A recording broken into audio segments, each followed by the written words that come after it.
అంబేద్కర్ ఆశయాలు BJP నెరవేర్చుతోందని MP కొండ విశ్వేశ్వరరెడ్డి తెలిపారు. భారత జాతి గర్వించదగ్గ వ్యక్తి అంబేద్కర్ అని చెప్పారు. ఆయన కేవలం ఒక వ్యక్తి కాదు, ఒక శక్తి అని కొనియాడారు.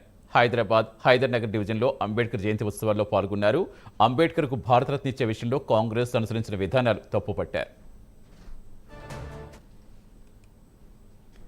నిజంగానే అంబేద్కర్ గారికి గుర్తింపు మర్యాద వస్తుందంటే మోడీ గారి ప్రభుత్వం కిందనే. అంబేద్కర్ గారి ఓడగొట్టిన వాళ్లకు బహుమతులు, అవార్డులు, పద్మశ్రీలు ఇస్తున్నారు. అంబేద్కర్ గారికి భారతరత్న ఇవ్వలేదు, ఏది అవార్డు చేయలేదు. ఇచ్చింది ఓన్లీ బీజేపీ పార్టీ మాత్రమే. కానీ అది ఇడిచిపెట్టండి, అవార్డులు గుర్తింపులు ఇడిచిపెట్టండి.